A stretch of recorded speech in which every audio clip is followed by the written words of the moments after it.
Sitting there in a random subway station as Yuji strolls up on him, Sukuna questions what this just happens to be, which is like, yeah bro, what even is this? What kind of cooked, harmless friends along the way kind of domain did you just create, Yuji? Possibly knowing and having moved down an escalator together now, Sukuna brings up how he's experienced it before, the rare phenomenon of connecting with a sorcerer in the height of battle. Yet, he can tell this is different. Getting annoyed, he questions Yuji if this is what his domain is. Internally cringing, Yuji himself just says this was all planned in a few seconds, so he really doesn't even know what's going on and just wanted some time to talk with him for a bit in silence. Exiting the station, Yuji points out the local demon sword dance statue before explaining that he was born in Sendai City, but moved here until he was 6 or 7 years old due to his granddaddy's work.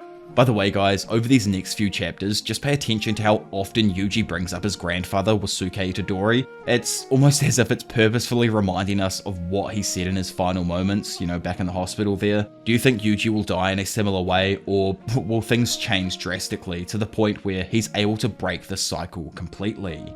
Either way, bro says that it was around 10 years later when he decided to return to that same town again to attend his grandfather's friend's funeral. Not surprisingly though, he found it was completely run down in comparison to how it used to be. Arriving at a park, Yuji reveals that this was his stomping grounds. There ain't much to it now since they've taken away all of the park equipment. However, bro states that he almost died after stubbing his toe on the swing set. As the two then pass by some flowers, Yuji calls one of them a morning glory, only for Sukuna, the herbalist here, to rudely correct him that it's in fact a hydrangea. Staring into the flowers, Yuji notes that he never knew so many bloomed here, and curiously wonders who's even in charge of deciding the foliage of each town. Turning to Sukuna, who obviously just nerded out on Yuji getting the flowers wrong, Yuji asks if he's really into them, but dude just reveals how he actually learned them through Megumi's memories. Curious, Yuji asks if he knows about this place because of the time he spent in his body, but Sukuna claims he didn't waste his time by reading through all of Yuji's mindless dribble. Walking over to the park's pond now, Yuji speaks about how he used to fish here for crayfish and even ridicules the curse into giving it a go. Hilariously enough, the two then catch a few crayfishes, with the demons being proper stocky as while our boys is sadly a sad excuse for a crustacean. However, he tries to claim it's a super rare Japanese one, which is like, bro, what even is going on inside of this domain right now? I'm actually so confused. Anyway, as the duo then roll up to a department store, Yuji remarks on how it drove the smaller stores out of business around the area, but he was fine with it since it had a movie theater on the top floor. Joking, he says that it's a pretty great place in the city here. Still, he promises Sukuna that there's a ton of greenery after you leave the town's outskirts. Now out of town, Yuji shows Sukuna just how much greenery there is and explains how he used to catch grasshoppers in the rice fields. Not really given an ass about this, the curse asks if this is even leading anywhere, but Yuji insists he still has a few more places he wants to go, before heading to a farm where his grandfather used to take him. After leaving the stocky horses, Yuji points out a stand that used to serve some gangster ass ice cream, then leads Sukuna towards the archery targets. Unsurprisingly, Sukuna excelled at the archery due to having lived in an era where it took major prevalence, plus the dude's fire technique is literally an arrow. I don't know what Yuji was thinking about bringing him to an archery spot, but that really wasn't it. The scene then shifts into winter, and Yuji notes that he doesn't feel like it's winter until the snow is really piling up. As a child, his grandfather would always get surprised when he drank sweet milk tea after shoveling snow with his hands. Once it got closer to Christmas, Yuji notes that he'd even hear bells in the dead of night and immediately assumed Santa was real. It was only years later that he realized it was just the snow chains from cars that gave off a similar sound. Annoyed by Yuji's monologue, Sukuna interrupts him and says he's had enough. Looking down though, Yuji says he's pretty much showed him everything he wanted to. Cutting him off again, Sukuna, disgusted by the endless monologue, demands he tell him what he really wants to say. Void of emotion now, Yuji says he thought that he should have lived to fulfill his role as he initially understood it. He thought that if he died, then he'd be able to consider it a proper death, but now that doesn't even feel entirely right to him. Walking a dog, raising a family, dude says that any sort of role is fine to him. Even if you don't have that, even if you're sick in bed or spent your entire life with absolutely no connections, he now believes that the value of life lies in the small fragments of memories that are adrift in those who remember the deceased, rather than the memories of their role. Mentally strengthened by this belief, Yuji says he never had anything to do with the way someone died. He just couldn't forgive those who acted as if lives were worthless, telling the curse that he absolutely loathes him. bro states that humans aren't just tools born with a set role. To be honest, he's not really sure himself whether humans are fundamentally good or evil, and he points out that he very well could be making the wrong decision here. Still, he felt like he needed to show Sukuna the humanity of someone other than himself, of someone he sees absolutely zero value in.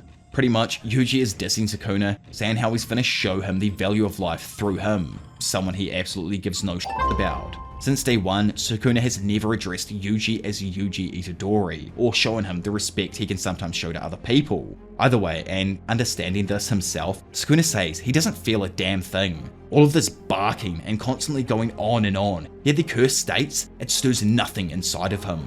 Dumbfounded by his cowardice, Sukuna questions if this is all his rage and hatred towards him has amounted up to. Suddenly going wide-eyed, Sukuna comes to the realization something ain't right and asks if Yuji happens to be pitying him right now. Is this his way of showing compassion? Glaring back at him, Yuji confirms it and threatens to kill him unless he releases Megumi and returns to the cage inside of his body. Furious with Yuji's insinuation, Sukuna says he ain't gonna stop at mincing him to bits, but declares that he'll slaughter each and every human he claims to be oh so valuable right in front of Yuji's eyes. Suddenly slipping into another dimensional drift type chat though, Megumi's soul tells Yuji he's had enough. Originally, he wanted to create a world where Tsumiki wouldn't have to suffer needlessly, or at the very least, he just wanted to preserve the fragile life they already had. Eating meals from home, watching her leave with a great man, possibly even one like Yuji, that would have been true happiness for Megumi. However, he says he's had enough. Not done himself though, Yuji brings up how earlier on when his grandpa first got sick with cancer, he was offered a rough treatment that would have come with some horrible side effects, so he turned it down. He ponders that maybe it was because he assumed his body was already strong enough even without the treatment. Ever since coming to Jujutsu High though, he's been flooded with a series of intrusive thoughts, and when he thinks about his current situation lasting forever, he finds himself able to empathize with his grandpa or anyone who faces such helpless situations, and that's why he's unable to tell Megumi to keep on living here. Suddenly slapping his palms together to create hollow wicker basket, Sukuna brings the bout back to reality and slowly begins to walk towards Yuji. He knows he could easily use Gojo's technique and restore his burnt out curse technique, however, he believes that the risk that comes with it is too great, especially with the after effects of unlimited void still rattling his brain.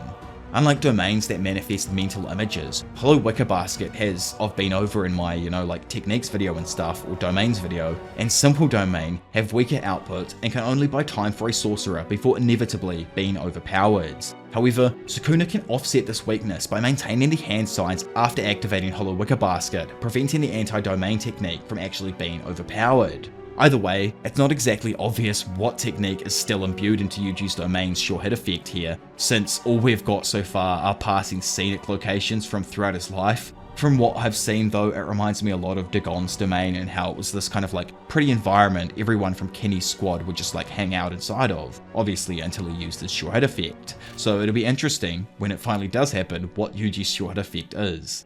Inside of Yuji's scenic domain, Sukuna goes to kick him, however, bro grabs his leg and relentlessly pummels his thigh with some hard elbows. Flinging him off his body, Sukuna quickly closes in on Yuji, knees his face, then jumps up and king hits his head, sending Yuji shooting back throughout his expansive domain. Landing in front of him and laughing out loud, Sukuna himself notes how surprised he is. He never knew being looked down on like this would fill him with such ire, that being pitied would rouse such hatred from inside of him.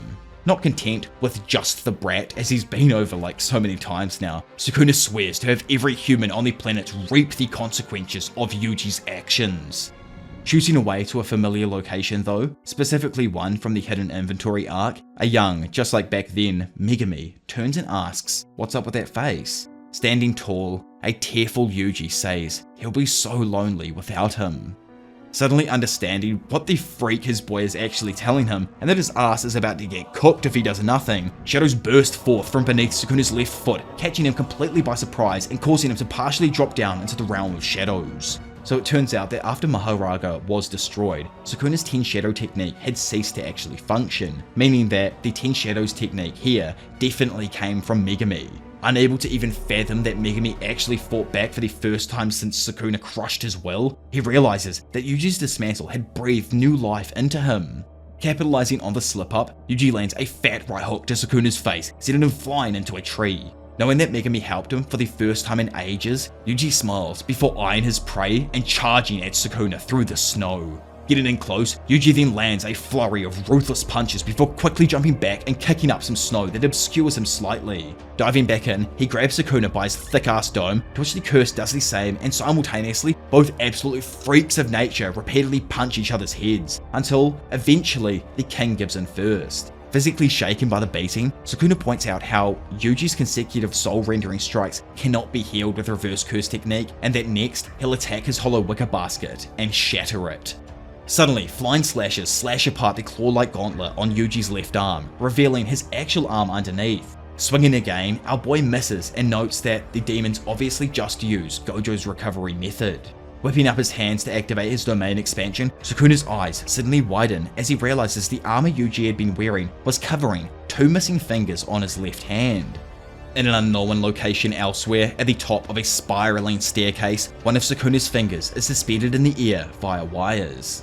Flashing back to the month now where everyone underwent replacement training, Yuta here in Gojo's body asked Gojo, who's now in Yuta's body just to confuse us all a little bit, to give them Sukuna's last finger so that Rika could ingest it and copy the shrine technique, only for him to disapprove of the idea. Gojo stated that it would meet the conditions for Yuta's technique, but it's only a 1/12 of Sukuna's power. If he also wanted to just analyze the shrine and its techniques as well, then that sole finger wouldn't be enough. Gojo instead believed that they should actually keep the last finger to not lose their connection with Sukuna. He then suggested another way for Yuta to copy the shrine, however, we ain't exactly important enough to know what's happening yet, and we skip away from there. Sometime later, we find Yuta discussing the conditions of his technique with Yuji, Mei Mei, and Wee Wee. So, in order to copy a curse technique, Rika needs to consume a part of the owner's original body. Depending on the technique he's copying and how many times he wants to use it, Rika needs to consume a part that's more vital to a sorcerer in order to copy a stronger technique. However, Yuka can circumvent this condition by limiting the number of times he uses the technique with a binding vow. Yuji wondered if it was possible for Yuta to copy Gojo's limitless technique without murking him, since he could just use reverse curse technique to regenerate the missing body parts. Shutting him down, Yuta reveals that a consumed body part that is then regenerated would cease to meet the requirements of copy, so it wouldn't actually work. Inumaki and Hana only allowed him to actually use their arms since they couldn't be healed with modern medicine or a reverse curse technique, while Charles himself actually had to lose a rib for Yuta to copy his G War Staff. Mei Mei then quietly cautioned Yuta against revealing this information to Yuji, worried about the possible resonance between him and Sukuna, which honestly I think is kind of crack up. I feel like this hasn't been brought up in ages. I wonder if it even has an effect now, especially after like Yuji and Sukuna have swapped bodies and he's over in Megumi's now. I kind of doubt so, but they also didn't mention the whole like Todo thing as well, so it very well could, but I don't know, dude's in a different body now. Either way, Yuta assured her that he will only put his plan into motion right before they fight Sukuna and give Yuji a minimum amount of necessary information. He reasoned that even if Yuji and Sukuna's resonance could detect physical changes, the curse wouldn't be able to detect Yuji's thoughts, since Yuji isn't even able to read Sukuna's thoughts himself. On top of that, he thinks that if everything is messed up after Gojo's fight, then it's unlikely they'll get found out. More than anything though, he doesn't want to make Yuji lose his composure before a massive fight.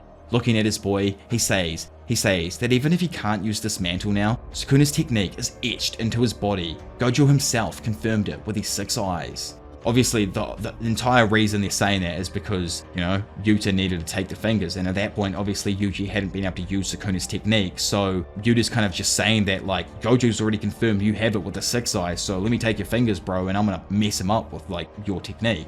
Anyway, flashing back to the present, Sukuna notices that Yuji is missing 2 fingers on his left hand. From memory, Sukuna knows that he only removed the pinky finger when he transferred his body over to Megumi. However, the cuts on his hand don't look like a fresh wound. Suddenly, he recalls Yuta's words about not being able to retrieve his last finger, and comes to the conclusion that it was actually a big bluff. In reality, Yuta never used his finger to copy the shrine. He used 2 of Yuji's and placed a binding vow on them that the technique would only be used once. Either way, and over at the secret location that held Sukuna's last finger, Gakuganji and Urahime overlook the cursed object. The Kyoto High principal states that the special grade finger is able to withstand any attack. However, he wonders if it can negate a cursed technique. Urahime points out that it's a binding vow that's placed on the finger. If they stop focusing on destroying it and instead try to force a curse technique through it, then maybe they can create an opening. Though, she does say she's kind of worried about something else. After all, it's only been an hour since she woke back up. In a twist that honestly hit me harder than one of Sukuna's back shots, Nobara Kugasaki, after 141 chapters, like half of the damn story, since being presumed dead, makes her return, now adorned with an eye patch and a nail already in hand. Letting the carpentry skills loose, Nobara sends the nail towards the finger and imbues it with her curse energy. Hammering down, she strikes the nail through the finger into the doll and activates resonance on it.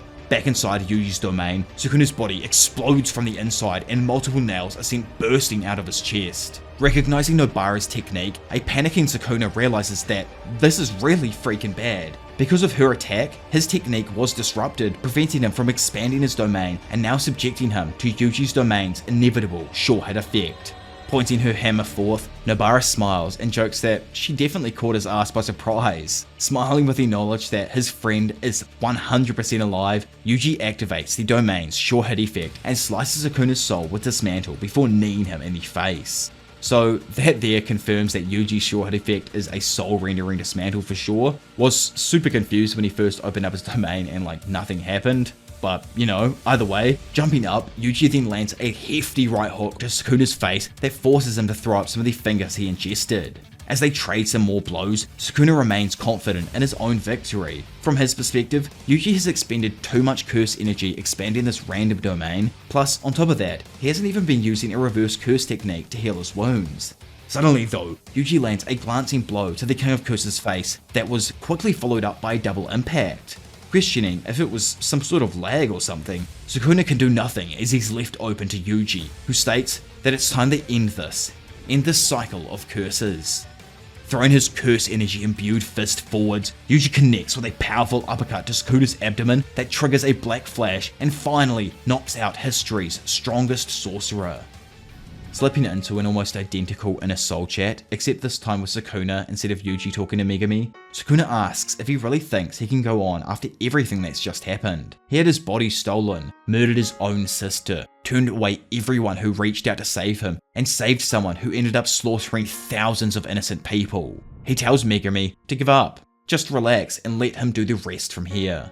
Wondering why he sounds so desperate though, Megumi asks if it's because there's only one more of his fingers left. Due to how he initially turned himself into a cursed object, dude knows that it means if Yuji doesn't take care when splitting the souls, then Sukuna will die. Plus, on top of that, Nobara's resonance isn't good for him at all. Threatening him, he says that if these fingers all vanish, that lone finger won't have enough of a connection to rebuild his soul, so surely he also fears the possibility of death.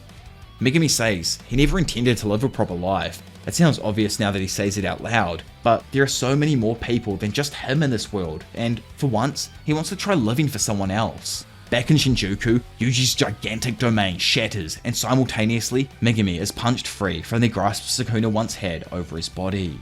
As the curse sees Megumi fall out, he screams out in terror and tries to re-swallow him. However, it's no use as his body quickly starts to disintegrate. Barely able to even catch his breath, the pathetic blob stares wide-eyed back as Yuji towers over him. Speaking up, he asks the King of Curses one last time, what is he going to do? Remembering back to how Yuji just told him to release Fushiguro and return his body, Sukuna can do nothing but listen as Yuji addresses him again.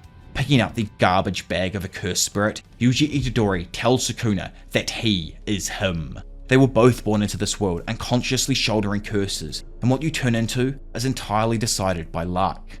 Yuji says that he had his gramps though, so looking down at Sukuna, he asks for him to join him one last time. Living not this time by cursing someone, but rather by existing alongside them. So even if no one else will accept him, Yuji says he will. I guess Yuji wants his uncle back inside of him, which is pause. Don't know what to say about that one there guys, but dude's kind of looking like Pride and Envy near the end, but going out like father, an absolute pathetic slug-like state that shows what he truly is at this point in the story, a curse. Impressed though that he take this route, Sukuna for the first time in the entire story addresses Yuji as Yuji Itadori and reminds him to not underestimate him. After all, he is a curse.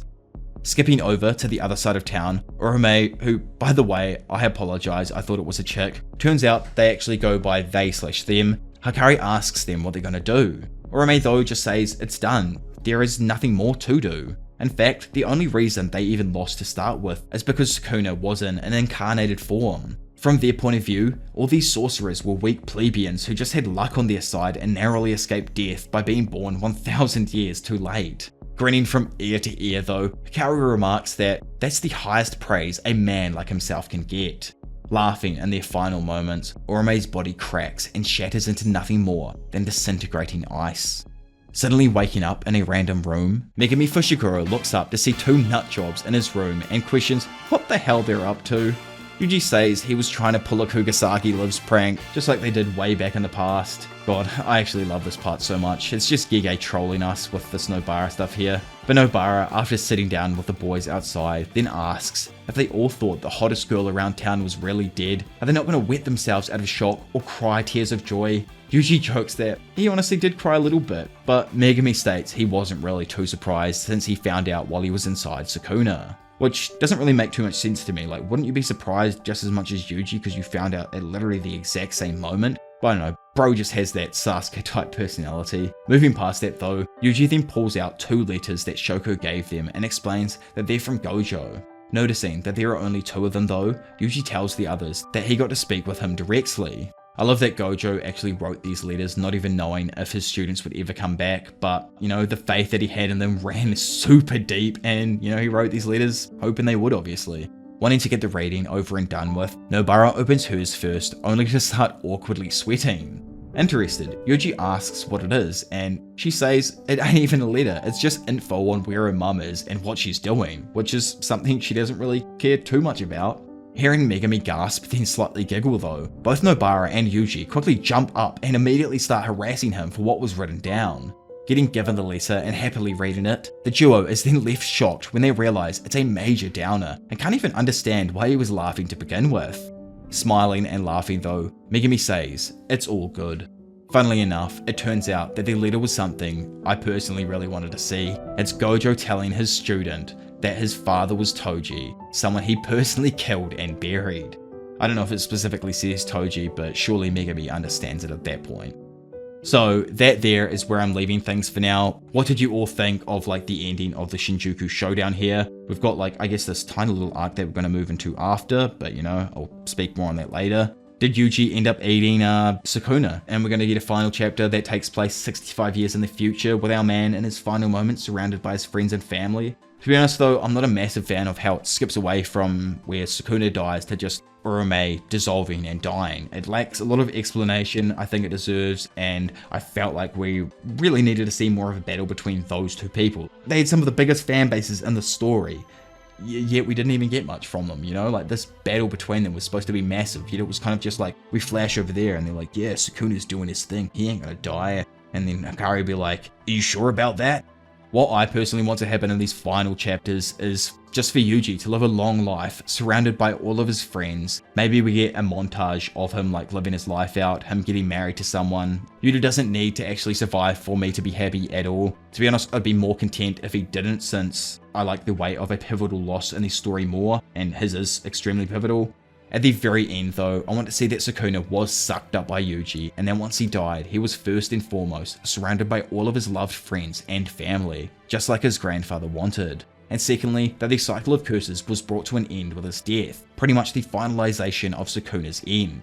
Either way, obviously leave a comment down below on what you thought about everything that's just happened. Leave a like as well if you have enjoyed this video and help push it to 10k likes. Once we get there, I'll drop a video covering the entire Shinjuku showdown, or you can just go back and watch the previous like 5 videos that I've made covering it so far. Of course, subscribe if you are new around here, and if you want to support me even further, plus get early access to content, then feel free to become one of these amazing people, either on Patreon or as a YouTube member. Either way, for now it's been your professional degenerate Diavolo, and I will see you all in a bit. Bye.